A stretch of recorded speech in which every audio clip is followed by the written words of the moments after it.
Bienvenue dans ce nouvel épisode de Ça déborde, le podcast Nature Peinture qui t'aide à faire autrement, à devenir ta priorité et à prendre soin de toi sans culpabiliser.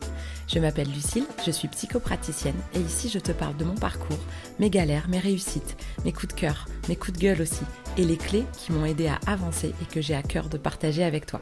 Pour que tu apprennes à mieux te connaître, à dépasser tes peurs et tes doutes, pour laisser enfin déborder pleinement qui tu es. Alors installe-toi confortablement et c'est parti. Bonne écoute! Coucou, bienvenue dans ce nouvel épisode. Je suis comme toutes les semaines contente de te retrouver. Et donc je vais terminer ma série sur les signes parce que finalement je n'ai pas du tout réussi à faire rentrer 12 signes en 30 minutes. Donc je n'en ai fait que la moitié la semaine dernière. Et voilà peut-être la tant attendue. Si tu écoutes au fur et à mesure, tu es peut-être resté sur ta faim. J'en suis désolée. J'ai pas eu envie de faire un épisode trop long. J'aurais peut-être pu, j'aurais peut-être dû. Bref, c'est comme ça que c'est fait. Donc, la semaine dernière, on a parlé du bélier, du taureau, du gémeaux, du cancer, du lion et de la vierge. J'ai oublié personne. Non, j'ai oublié personne. Et donc, cette semaine, on va parler des 6 derniers signes, donc du 7e au 12e. Donc, de nouveau, il y a les 4 éléments qui sont représentés. Et tu vas voir, comme pour les signes que j'ai pu évoquer la semaine dernière, il y a parfois vraiment un signe qui prend le contre-pied quasiment de celui précédemment. Moi, je trouve qu'il y a une vraie histoire qui se raconte et finalement, comprendre un signe pour ce qu'il est à lui tout seul, c'est une chose, mais le mettre en perspective par rapport à l'histoire de laquelle il fait partie, je trouve ça vraiment génial. J'avais lu un genre de conte astrologique où c'était un peu les dieux qui parlaient en fait à chacun des signes en disant « Toi, Bélier, je t'ai donné ci, ça, telle mission, j'attends ça de toi, etc. » Et je trouvais que ça expliquait vachement bien les grands enjeux, mais aussi les grandes difficultés que chaque énergie va représenter. Je rechercherai ce conte-là et je ferai peut-être un mini-épisode bonus juste pour lire en fait ce petit conte astrologique parce que ça m'avait vachement parlé.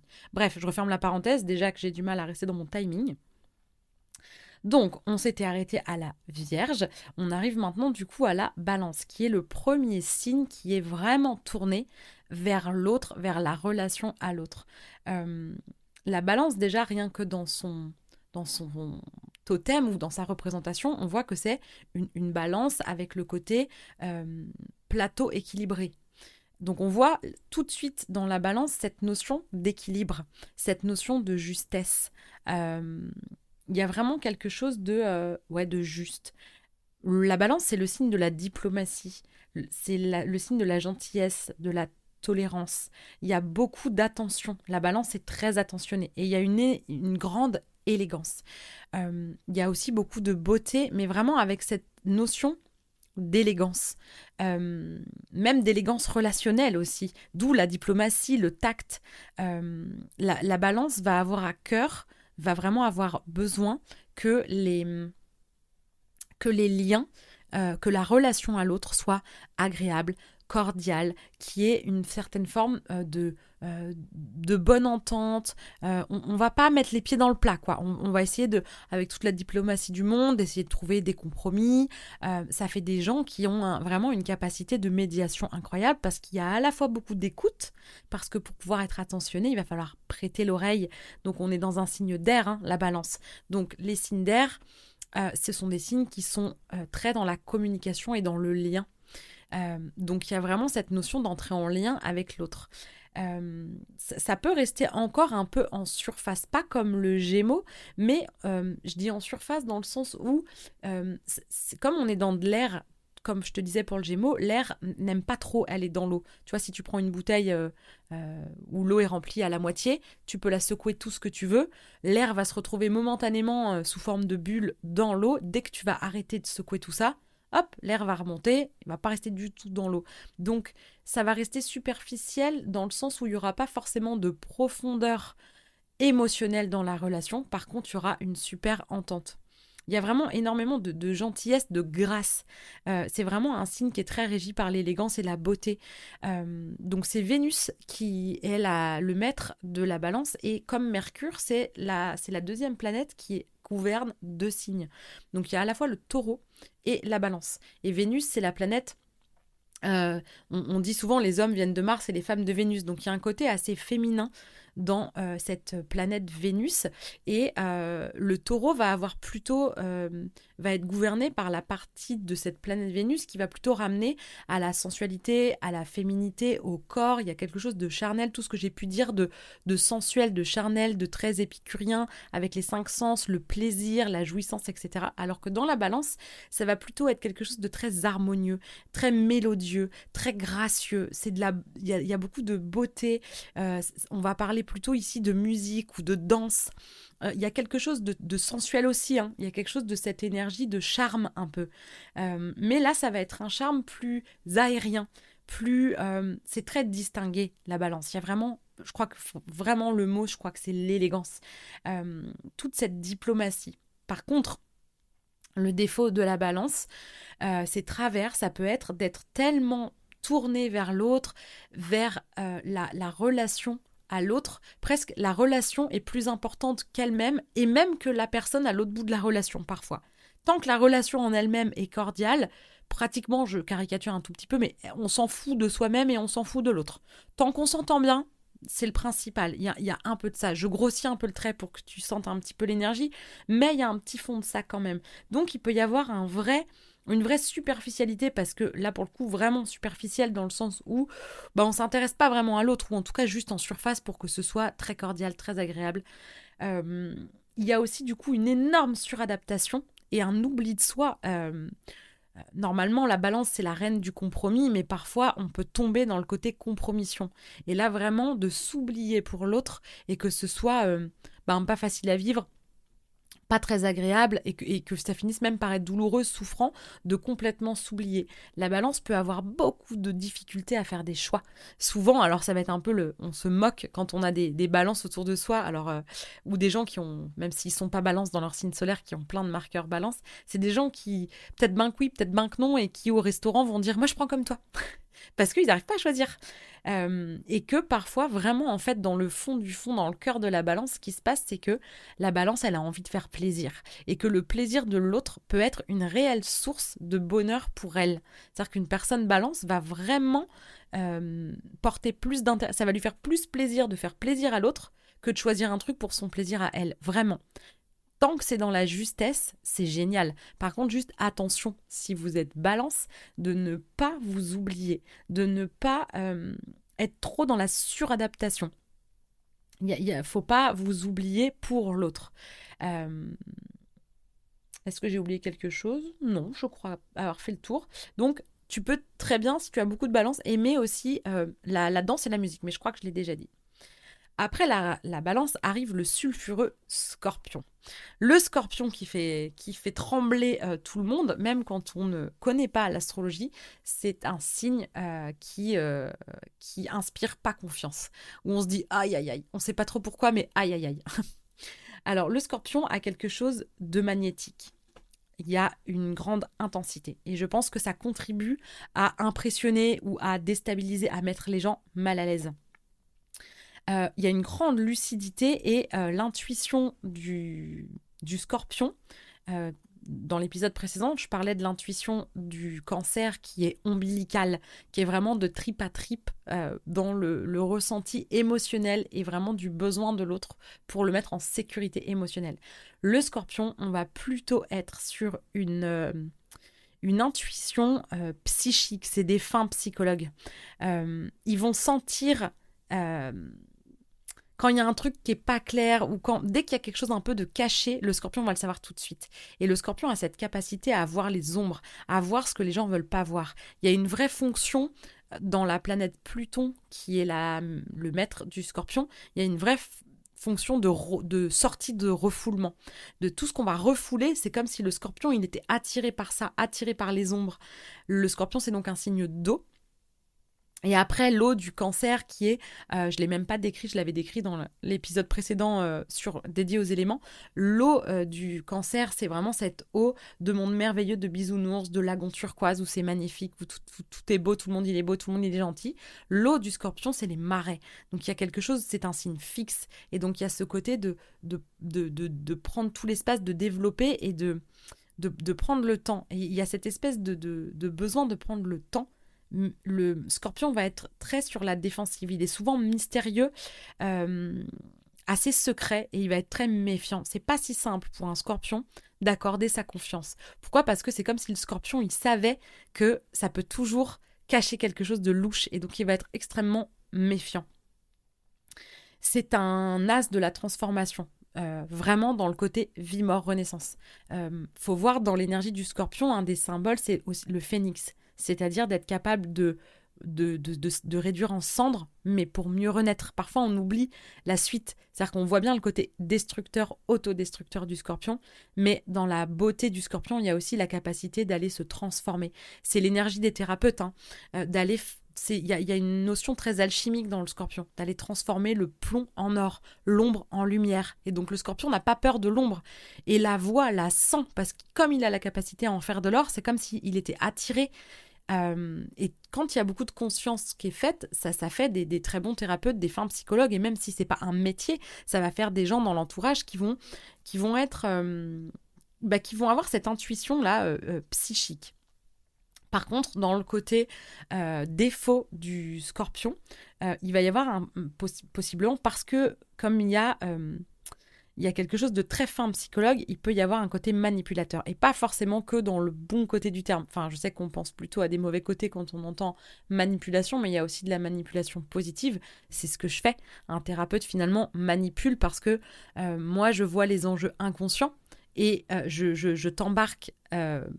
je te manipule pour t'embarquer dans une autre manière de voir pour que tu puisses te transformer, et je t'explique les enjeux, ce qui s'est passé. Mais quand on a cette capacité-là, sans trop de conscience et sans même s'en rendre compte, on peut vite utiliser cette capacité à manipuler le côté psychique et psychologique de manière moins cool. Il y a un côté aussi extrêmement piquant. Et il y a un côté, comme je l'ai déjà dit, un peu destructeur, autodestructeur, et un peu sombre, un peu dark, parce qu'à force d'être attiré aussi c'est comme s'il y avait des repères lumineux sur les zones d'ombre pour le scorpion.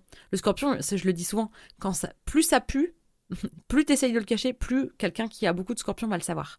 Le scorpion, il va sentir quand il y a un loup, quand il y a un problème. Si on a un banquier par exemple qui a beaucoup de scorpions, il va flairer direct le dossier où tout le monde va dire non, alors moi il n'y a rien qui me choque, c'est comme d'hab, et le scorpion il va faire putain, il y a un truc, et il va avoir le flair pour les fraudes ou les trucs un peu comme ça, tu vois.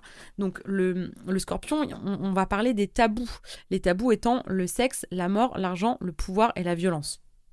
Que de réjouissance. Le scorpion, il va avoir cette capacité à sentir quand ça pue dans ces domaines-là. Pas forcément en mode médium, d'être capable de dire c'est quoi le problème, mais de dire oulala, il y a un truc, et il va chercher à savoir, à comprendre, à creuser. Donc il y a un côté de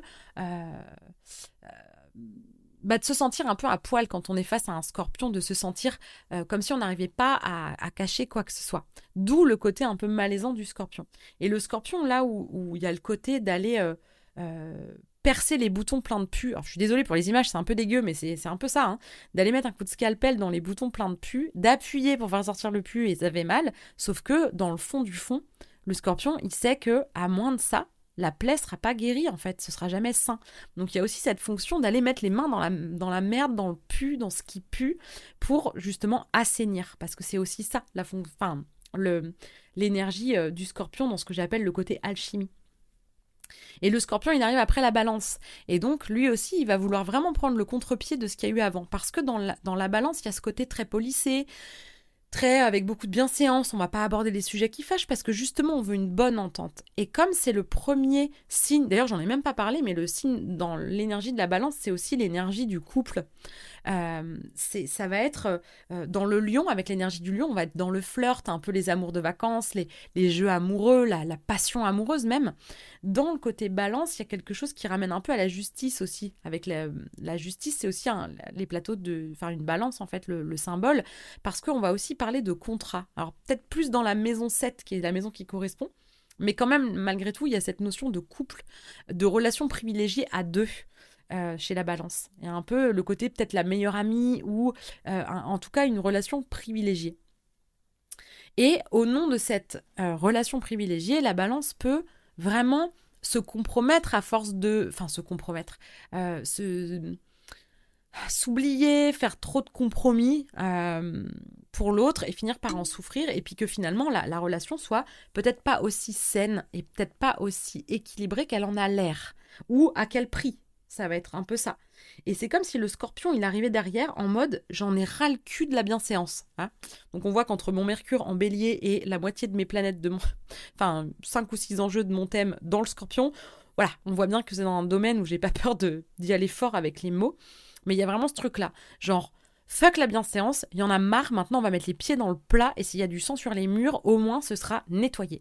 Et il y a un peu ce côté pied dans le plat, de vouloir arrêter les faux semblants, les non-dits, de pas choisir, de faire toujours passer l'autre. Il est fatigué de ça, le scorpion, et donc il va venir mettre en lumière, et en fait c'est le côté un peu double tranchant du scorpion, c'est que si on prend l'histoire du zodiaque, si on continue cette petite histoire où là on s'est rencontrés, on a rencontré l'autre, on a fait couple, pour peu que voilà dans le lion on ait eu un élan amoureux, qu'on ait réussi à créer un quotidien avec la Vierge, et bien là on va vraiment envisager le couple dans la durée. Il va falloir qu'on s'entende bien, qu'on fasse de notre couple une bonne entente, que ce soit agréable et chouette. Sauf que si le prix de cette entente a été d'être dans la compromission, d'être dans l'indécision, etc., bah, le scorpion, il va arriver en disant tête à tête. On va aller mettre le nez là où on n'a pas envie de mettre le nez et on va faire en sorte que ce soit sain, cette histoire. Et si jamais ça l'est, qu'en fait c'est une réelle belle entente, bah là le scorpion va basculer dans le côté un peu sexualité, où là du coup on va passer à la vitesse supérieure, on va conclure, parce qu'il y a tout ce côté sulfureux aussi avec le scorpion. Le scorpion, il fait face au taureau, c'est un axe. Et en fait, le taureau avec Vénus va parler de sensualité, de charme, de volupté, quand le scorpion et Pluton vont parler de sexualité. On voit bien que c'est pas du tout la même ambiance. Donc là, en gros, on s'entend bien, bah ça va devenir chaud bouillant. Et ça va devenir soit chaud bouillant dans le côté sexualité, soit ça va devenir chaud bouillant parce qu'on va trop s'engueuler et que là, ça va y avoir du sang sur les murs parce qu'on va mettre les dossiers à plat, on va faire péter les points noirs quoi, de l'histoire, on va les faire sortir. Mais c'est pas pour le plaisir de tout détruire. C'est vraiment avec l'idée de pouvoir faire quelque chose de sain derrière ou d'arrêter, mais que quelque part la rupture soit parce que la relation n'était pas saine, parce que voilà, pas assez claire. Arrive ensuite le Sagittaire. Alors le Sagittaire, il arrive après le Scorpion, et lui aussi, il est fatigué de son prédécesseur. Le Sagittaire, on entend Sagittaire, il s'agit de se taire. Ça suffit de mettre les pieds dans le plat, d'être un démon du sang sur les murs comme étant le Scorpion, le côté irrévérencieux, voilà, où tout doit être dit, ça suffit en fait. Il y a un côté bienséance qui va s'installer, ça suffit maintenant en fait de mettre du chaos comme ça. Le Sagittaire, il s'agit de se taire, vient un peu poser quelque chose. C'est un signe de feu, de nouveau. Là, on est sur le feu de la connaissance. C'est un signe très intelligent. Dans le côté l'intelligence intellectuelle, parce qu'il y a les intelligences émotionnelles ou créatives, etc. Là, on parle vraiment de l'intelligence intellectuelle. Le Sagittaire est extrêmement cultivé et aime se cultiver. Il aime comprendre. Il a besoin que ça ait du sens. L'archétype du Sagittaire, c'est l'enseignant, mais aussi l'étudiant. Et l'explorateur, dans le sens où il aime apprendre, mais il aime apprendre avec cette idée qu'il va pouvoir transmettre. Et contrairement aux Gémeaux, parce que là, l'axe, c'est Sagittaire, Gémeaux. Alors c'est vrai que j'ai pas parlé pour la Balance.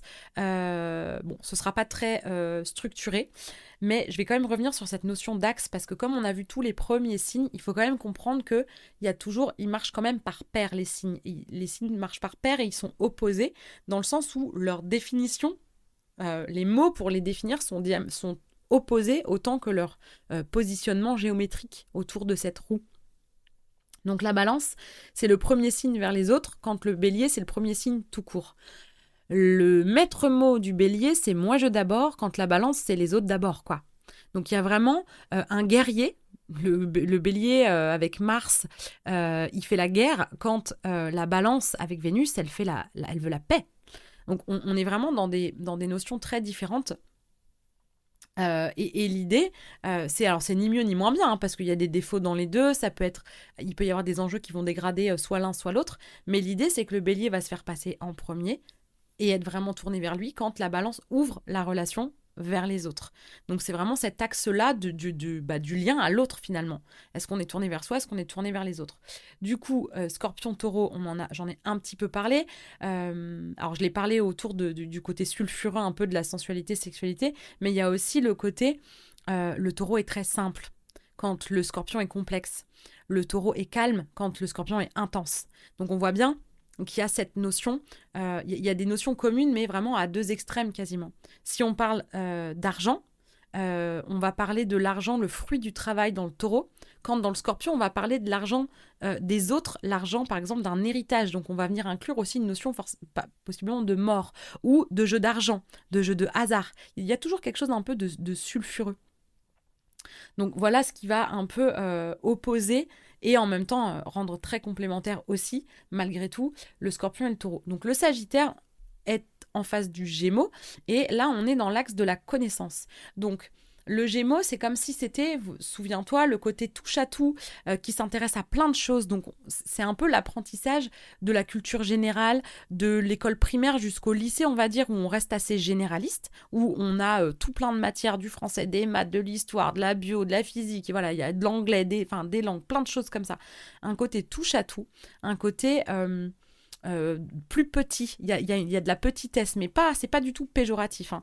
Mais il y a de la petitesse dans le Gémeaux quand il y a de la grandeur dans le Sagittaire. Et encore une fois, il peut y avoir chez le Sagittaire, tu vois, comme je disais, pour le Gémeaux, parfois de se croire plus bête qu'il n'est, ou de se sentir du coup un peu bon à rien parce que trop touche à tout. Et ben le Sagittaire, lui, peut avoir le défaut à l'opposé d'être un peu condescendant, un peu hautain. Parce que très conscient de son intelligence et du coup de parfois sa supériorité dans l'intelligence. Donc le Sagittaire, c'est cet étudiant qui aime transmettre, qui avec cette énergie de professeur, c'est aussi un peu le philosophe. Le Sagittaire, il va avoir besoin que ça ait du sens, il va avoir besoin de comprendre, mais vraiment le sens au sens philosophique, idéologique. Il va s'intéresser à la religion, mais dans le côté pas forcément complètement spirituel, pas dans l'idée forcément de vivre une spiritualité, mais d'aller comprendre.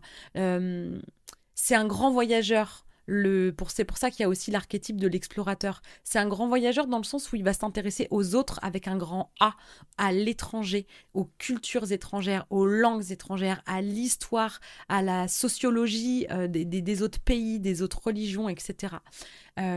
Quand le Gémeaux et Mercure vont régir plutôt les petits déplacements, maximum la France, quoi. Si on est commercial avec beaucoup de Gémeaux, on va être un commercial qui tourne sur la France. Si on devait être commercial dans l'énergie du Sagittaire, on est des commerciaux à l'international. Vous voyez la différence, sans la différence en fait de... C'est pas la même cour. Il y a la cour d'école et puis il y a les amphithéâtres. Tu vois, cette différence-là. Alors, on a l'impression, pourquoi aussi? Parce que c'est très valorisé, finalement, cette énergie sagittarienne qui est régie par Jupiter. Et il y a ce côté aussi très ouvert, très généreux. On est dans le feu encore. Hein. Donc le feu, il y a toujours la générosité. Chez le bélier, il y a la générosité d'action et d'énergie. Chez le lion, il y a la générosité de cœur. Et là, on a vraiment la générosité du savoir, quoi.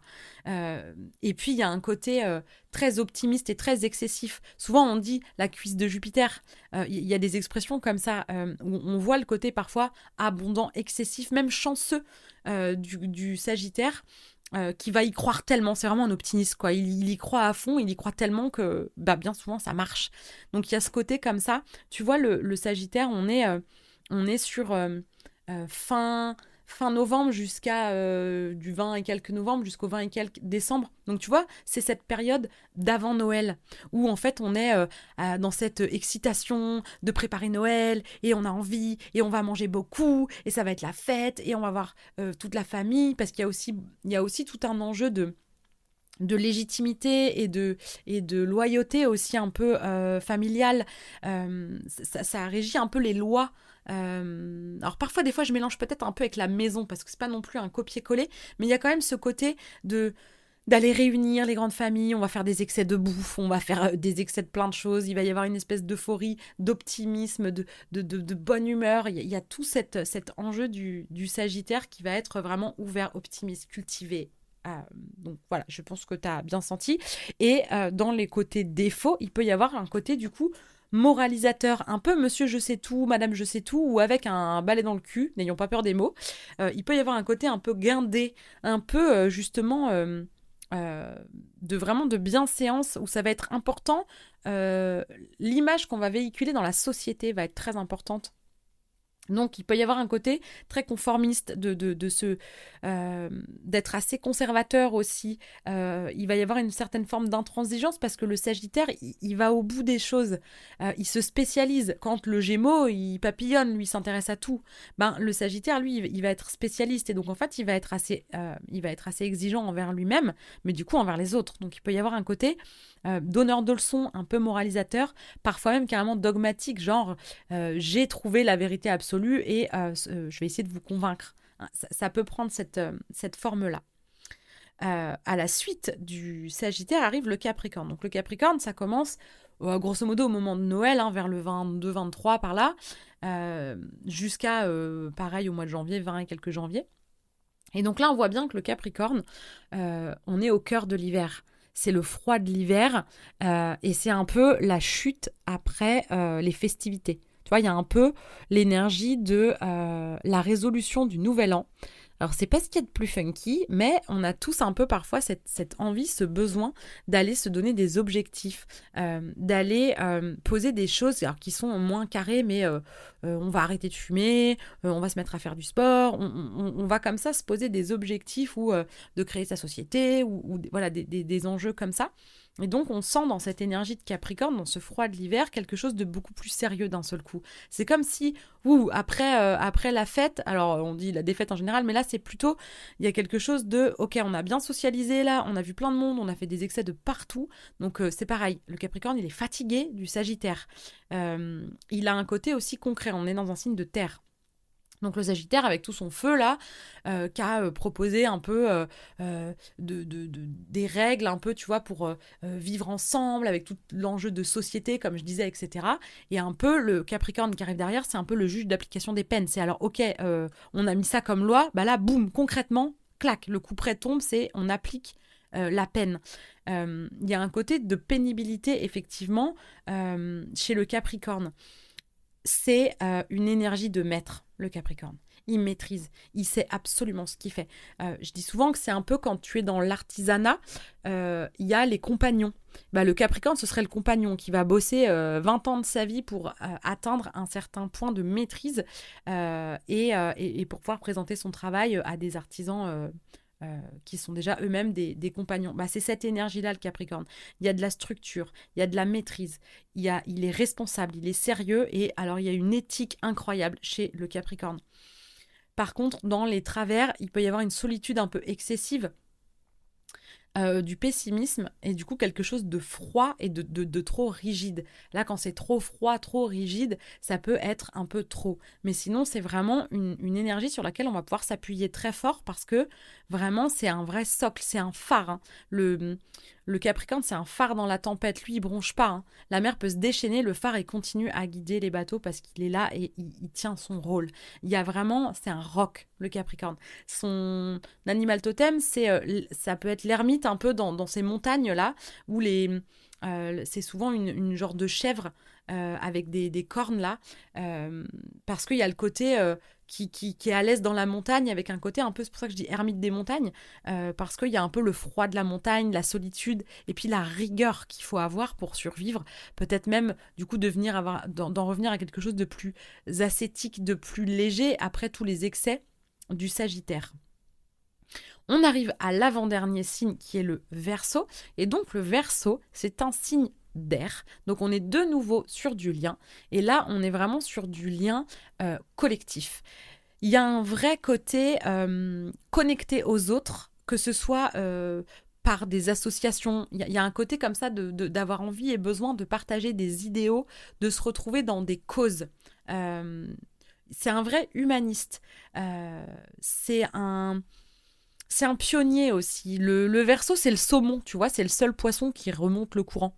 Il fait pas comme tout le monde. Le Verseau, il est jamais là où on l'attend et toujours là où on l'attend pas. Il y a un côté libre, il y a un côté inclassable, surprenant. Le Verseau, c'est des originaux, les Verseaux. Ils veulent cultiver leur originalité. Alors, il y a un côté très duel, hein, il y a plusieurs signes qui sont doubles. Le Verseau en fait partie, où il y a une facette qui est très sociable, mais on est encore dans l'air. Donc il y a quelque chose encore parfois d'un peu en surface. Et dans la profondeur, dans l'intimité, dans le lien plus émotionnel, là, le Verseau, il se carapate. Il veut pas trop de liens, trop... Voilà. Il a besoin de faire partie d'un groupe, d'un collectif, mais il veut absolument garder son côté original, son unicité. Pour prendre un exemple un peu concret, un peu marrant, le Verseau, il va aimer les musiques que personne connaît. Et dès que ça va devenir commercial, ça devient de la merde. La mode, c'est pareil. La mode, c'est de la merde, tout le monde est habillé pareil. Donc, il va vouloir s'habiller pas comme tout le monde. Et quand sa manière de faire va devenir une mode, il va plus aimer. Donc, il y a ce côté d'avoir besoin d'être unique tout en étant très intégré. C'est vraiment des pionniers. Et dans le côté connecté, il y a aussi un peu le côté un peu geek. Il y a le côté très connecté, les réseaux sociaux, tout ça, c'est très Verseau en fait. Internet, etc. Donc il y a toute cette originalité-là. C'est un peu aussi le moment de la récré, les copains, les projets non professionnels, parce que voilà, le Capricorne, il y a cette rigueur, et c'est comme un peu si c'était la récré derrière, quoi. C'est bon, on a bien réfléchi, on a bien philosophé, on a bien appliqué des choses concrètes à la suite de ça, on a bien bossé, on a bossé dur, et là maintenant, c'est un peu la récré. Il y a quelque chose de libre, il y a besoin de respirer. Il y a aussi quelque chose d'électrique chez les Verseaux. Ils peuvent être pas si simples à suivre. Et dans le côté défaut, entre guillemets, donc dans les flops un peu, il va y avoir un côté rebelle, alors qui peut être un top, hein, qui peut être une qualité, mais ça dépend comment c'est fait et jusqu'où ça va et s'il y a une souffrance ou pas derrière, en fait, c'est surtout ça. C'est un révolté, il peut souffrir de rejet, se sentir vraiment incompris, rejeté, se marginaliser. Donc ça peut, encore une fois, pas être un problème, ça devient un problème quand ça devient en fait une souffrance. Et on va terminer sur le Poisson, qui est donc le dernier signe du zodiaque. Et le dernier signe du zodiaque, il est plus proche de la fin que du début. C'est comme un retour aux sources, un retour aux origines. C'est comme s'il était moins sur Terre. C'est des petits médiums, on dit, les Poissons. Ils sont très, très, très connectés là-haut. C'est comme s'ils avaient fini toute l'histoire. Ils ont fini le chemin, ils sont prêts à rentrer à la maison. Donc c'est comme s'ils étaient un peu moins incarnés que les autres, un peu moins sur Terre. Donc il va y avoir un petit côté... parfois tête en l'air, poisson rouge un peu, parce que du mal à être ancré, à avoir les pieds sur terre en fait. Donc le Poisson, on est de nouveau dans un signe d'eau, donc là l'eau du Poisson c'est vraiment l'océan, avec cette hyper conscience, alors que tu t'en rendes compte ou pas, si tu as beaucoup de poissons, tu as forcément cet enjeu-là à l'intérieur de toi.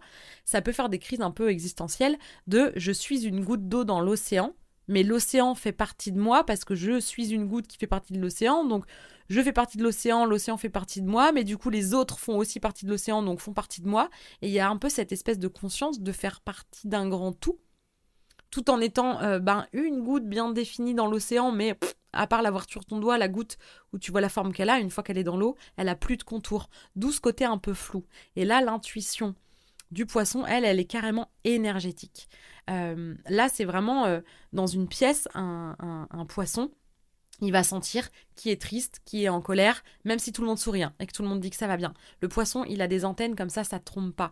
Et donc, il va avoir, c'est vraiment ce côté très, très empathique parce qu'il va vraiment sentir. Il y a beaucoup de spiritualité chez le poisson, beaucoup d'intuition, là, vraiment dans le côté très câblé à la source avec vraiment ce côté un peu médiumnique. Il y a aussi beaucoup, c'est un signe où il y a beaucoup d'art. C'est un artiste, le poisson, mais on est vraiment dans l'artiste qui est inspiré. Vraiment où l'inspiration tombe du ciel. Il faut vraiment voir cette notion de connecter au ciel et avec cette intuition qui sort de nulle part. Mais du coup, dans les travers du poisson, il peut y avoir énormément de flou, de confusion. C'est là où c'est pas si simple, c'est très conceptuel le poisson. Il peut avoir du mal à mettre des mots sur ce qu'il ressent parce que justement, il va marcher lui au ressenti énergétique. Et c'est pas si simple de traduire ça avec des mots concrets. Terre à terre. Lui, il est presque plus sur terre. Et puis, il est fatigué, le poisson, et il a aussi du vague à l'âme.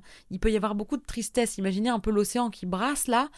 Ce vertige de savoir qu'on est une goutte dans l'océan, en fait, c'est vertigineux et ça peut brasser, ça peut vraiment amener du vague à l'âme. Et du coup, il y a un côté d'être tellement connecté aux autres qu'il va y avoir un petit côté sauveur qui va se sacrifier. Et quand il n'y arrive pas, il va y avoir un côté très fuyant, du coup. Il va prendre la fuite ou il va essayer de sauver. Et il y a un peu cet enjeu-là.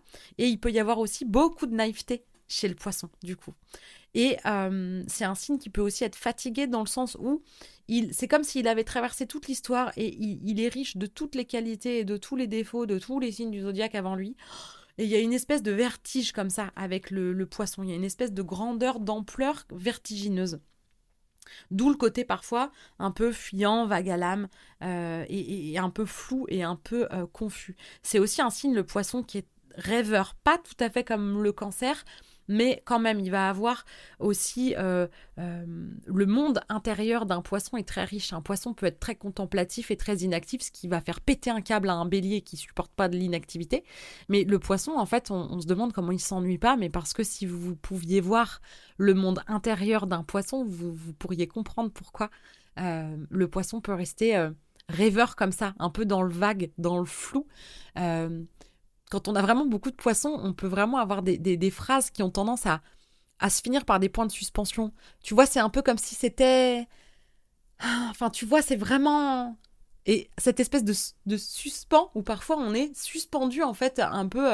où le poisson va nous embarquer dans cette apesanteur, là, dans cette suspension. Et parfois, c'est pas si simple. Donc voilà toute l'histoire du zodiaque. J'ai fait un peu le tour. Alors malgré tout, il m'a fallu 2 épisodes pour le faire, mais malgré tout, ça reste encore un petit peu succinct.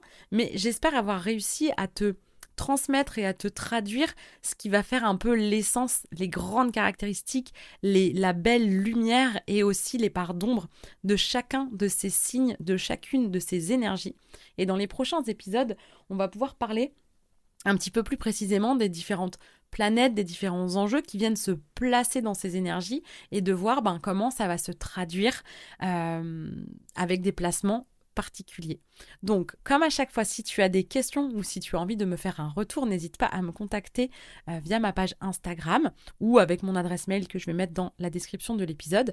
Et je te rappelle, si tu tombes sur celui-là en premier, que tu peux te rendre sur des sites type AstroThème pour générer ton thème et te balader dedans et aller voir quels sont les signes qui sont très représentés. Et si tu te perds un peu dans les symboles des signes, tu vas pouvoir retrouver ça dans le tableau que j'ai fait. Alors, je mettrai peut-être à disposition un autre tableau avec le lexique des... Je vais rajouter une deuxième page où je vais mettre un peu le lexique pour que tu puisses reconnaître le symbole du signe et à quoi il correspond, pour que tu puisses apprendre petit à petit à te balader et à comprendre ce que tu regardes quand tu regardes ton thème. Voilà, j'espère que ça t'a plu. Je te dis à la semaine prochaine pour la suite et je te souhaite une belle journée, soirée ou après-midi. Je ne sais pas quand est-ce que tu écouteras ça. À bientôt! Si Si cet épisode t'a plu, tu peux laisser un commentaire, noter avec tout plein d'étoiles ou encore t'abonner pour ne pas rater les prochains. Tu peux aussi partager cet épisode pour que d'autres personnes osent laisser déborder qui elles sont vraiment. Et si tu veux en savoir plus sur ma manière de travailler, mes outils et les accompagnements que je propose, rendez-vous sur ma page Instagram L'Oreille et la Plume ou sur mon site internet. Merci beaucoup de ton écoute et de ton soutien. Passe une belle journée ou une belle soirée et on se retrouve bientôt.